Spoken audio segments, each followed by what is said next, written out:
On a quiet morning in Windhoek, the world stood still. Namibia, a small, proud nation in southern Africa, did something the West never saw coming. With one historic move, its president wiped out a staggering $750 million in foreign debt in just one day. But this wasn't just about money.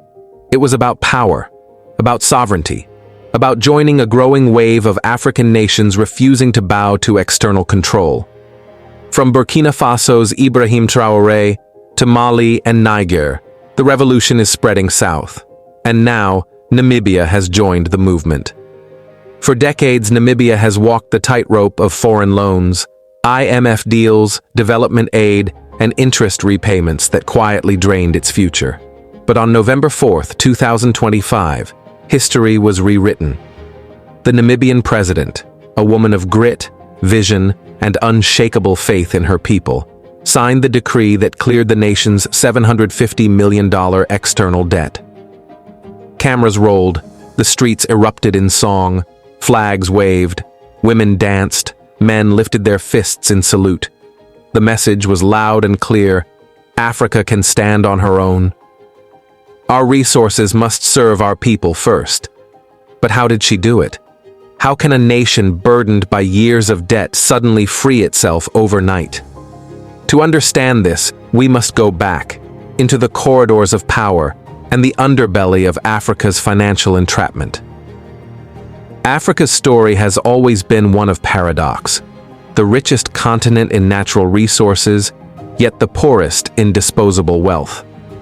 Every year, Africa loses over $88 billion to illicit financial flows, tax evasion, and exploitative trade systems. Meanwhile, Western lenders, under the banner of development aid, chain nations with loans they can barely repay. Namibia, like many others, inherited this system. From post-independence reforms to global economic pressures, every administration faced the same reality. You either borrow or your economy collapses. But what few realized was that these loans came with strings attached: control over policy, trade, even governance. The West learned that it could rule Africa not with armies, but with debt.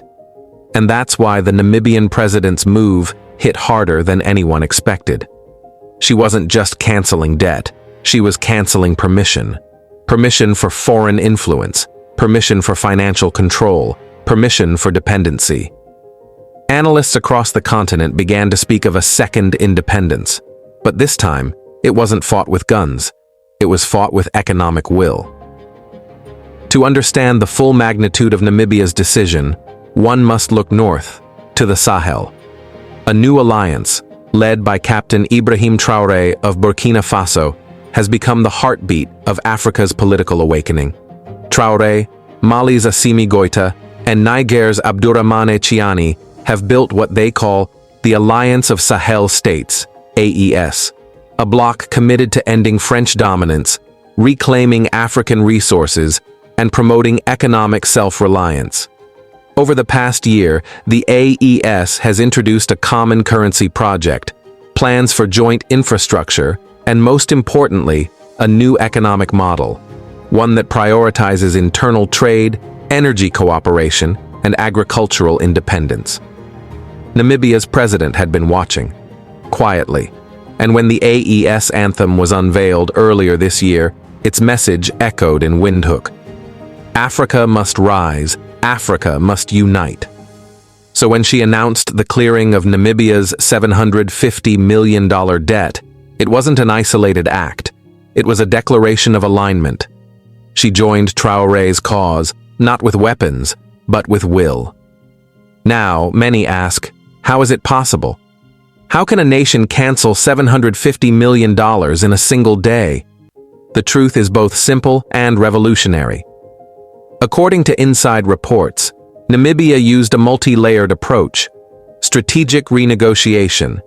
Namibia initiated talks with private creditors, converting external debt into local investment obligations. Resource-backed sovereign swap. The process, though complex, was executed with precision. Within 24 hours, Namibia's external debt portfolio was restructured and neutralized. The declaration was not just a financial report, it was a moral statement. "We will not mortgage our children's future for today's convenience," she said, addressing the nation in a televised speech that has since gone viral across Africa.